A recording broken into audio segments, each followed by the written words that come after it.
শেখ হাসিনার সময় আপনারা যাদের কথা এখন চলতেছেন তারা কানে ধইরা খাটের নিচে থাকতো স্যার। আমি রুমিন ফারহানা, কোনো দল লাগে না আমার। আমি আপনাদেরকে প্রতিশ্রুতি দিচ্ছি, পবিত্রে এই মুহূর্ত থেকে চাঁদার কবরস্থ ঘোষণা করা হলো। রক্তের সঙ্গে খেলা হবে, গুলি খেলা হবে বাংলাদেশে। কোন রাজনৈতিক দলের ডাকে ছাত্র জনতা এই কোন অভ্যুত্থানে অংশ নেয় নাই। ইনশাআল্লাহ যাতে সততার সাথে মানুষের যে বিশ্বাস, এটার প্রতি আমরা রেসপেক্টটা রাখতে পারি। এটা একটা দায়িত্ব, এটা একটা বড় আমানত। একদিকে হাসনাত আব্দুল্লাহ, অন্যদিকে রুমিন ফারহানা। আগামী সংসদ অধিবেশনগুলোতে আপনি চোখ রাখতে বাধ্য। ফজলুর রহমানের উপস্থিতিও আগামী সংসদে উত্থাপ ছড়াবে। রক্তের সঙ্গে খেলা হবে, গুলি খেলা হবে বাংলাদেশে।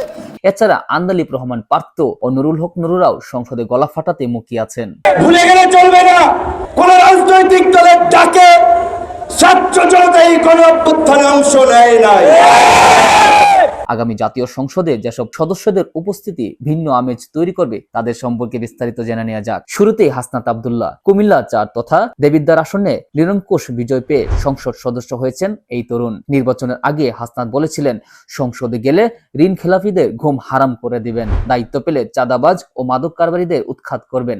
ওখানে গিয়ে আরামে কাটাবে এবং ওই সংসদ সদস্যের এই পদটাকে এটাকে ক্যাপিটালাইজ করে তারা ব্যবসা করবে, তারা জনগণের সাথে প্রতারণা করবে, তারা নতুন নতুন ঠিকাদারি লাইসেন্স করবে, নতুন ঠিকাদারি লাইসেন্স করে তারা বিদেশে পাচার করবে।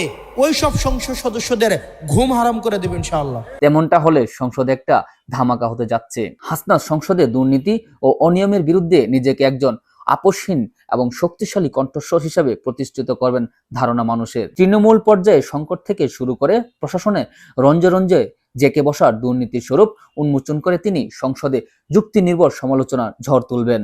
বিশেষ করে সরকারি অর্থ ও জনসম্পদের অপব্যবহার রোধে তার সোচ্চার অবস্থান স্বচ্ছতা ও জবাবদিহিতা নিশ্চিত করতে এক অনন্য উদাহরণ তৈরি করবে।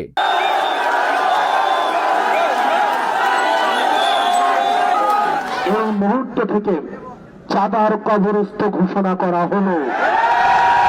অন্যদিকে ব্রাহ্মণবাড়িয়া ২ আসন থেকে জিতে সংসদে ঝড় তুলতে প্রস্তুত রুমিন ফারহানা। রাজনৈতিক অঙ্গনে সুপরিচিত এই নারী পুনরায় তার খোরদার যুক্তির মাধ্যমে নারী অধিকার রক্ষা এবং সমাজের সর্বস্তরের অন্যায়ের বিরুদ্ধে বজ্রকণ্ঠ হয়ে হাজির হবেন। দলমত নির্বিশেষে সব পক্ষের বিচ্যুতি এবং আইনি অসঙ্গতিগুলো এমন ভাবে তুলে ধরবেন যা সংসদে নীতি নির্ধারণী আলোচনায় এক ভিন্ন আমেজ ও বুদ্ধিবৃত্তির গভীরতা তৈরি করবে। শেখ হাসিনার সময় আপনারা যাদের কথা এখন চলতেছেন তারা কানে ধইরা খাটের নিচে থাকতো স্যার।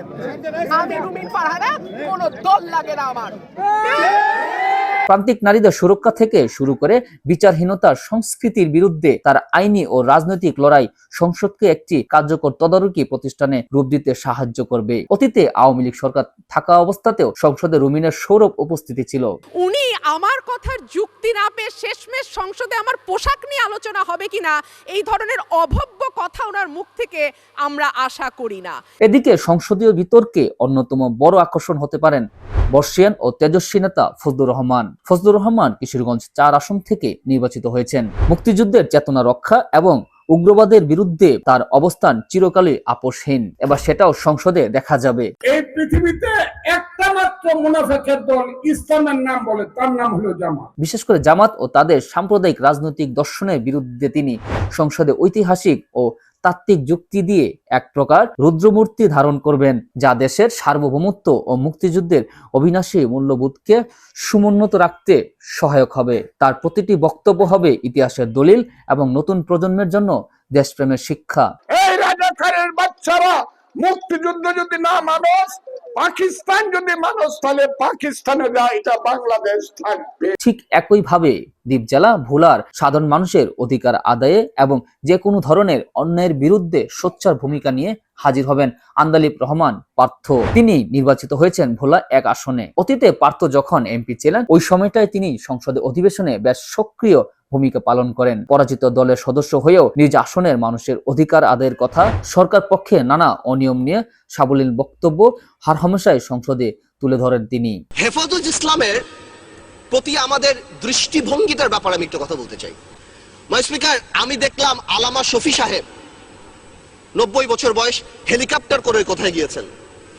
বড় নিউজ পেপারে চলে আসলো আলামা শফি হিসাবে হেলিকপ্টারে গিয়েছেন, কোথায় টাকা পেল? আমাদের তোফায়েল আহমেদ সাহেব গত 4 বছরে 40 বার ভোলাতে হেলিকপ্টারে গিয়েছেন, এই ব্যাপারে কিন্তু কেউ প্রশ্ন করলেন না। এই বলিষ্ঠ আচরণের কারণে তিনি তরুণ প্রজন্মের কাছে ব্যাপক জনপ্রিয়তা পান। এবারও সেটা বজায় থাকবে এমনটাই প্রত্যাশা অনেকের। বিশেষ করে অবহেলিত জনপদ ও ভোলার উন্নয়ন, নদী ভাঙ্গন রোধ এবং জাতীয় রাজনীতিতে নৈতিকতার প্রশ্নে তিনি হবেন এক অনমনীয় প্রতিনিধি। ইনশাআল্লাহ যাতে সততার সাথে মানুষের যে বিশ্বাস, এটার প্রতি আমরা রেসপেক্টটা রাখতে পারি এবং সম্মানটা করতে পারি। এটা একটা দায়িত্ব, এটা একটা বড় আমানত।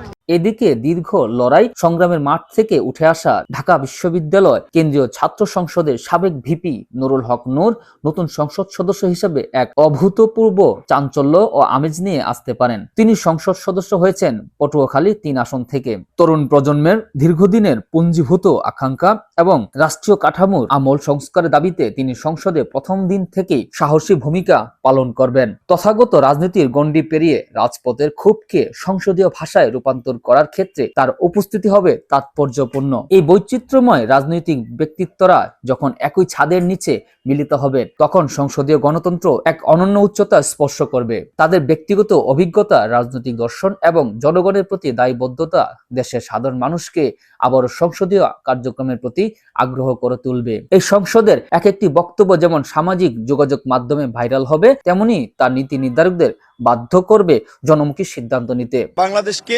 পুনর্গঠন করে দেশের মানুষের প্রত্যাশা পূরণের জন্য, বাংলাদেশকে বিশ্বের বুকে মাথা তুলে দাঁড়া করানোর জন্য তারেক রহমানের যেই সহযোগিতা আমাদের প্রয়োজন হবে, আমরা সেটা অতীতেও দিয়েছি, ভবিষ্যতেও দেব, এবং তারেক রহমানের নেতৃত্বে আমরা আন্দোলন সংগ্রাম করেছি।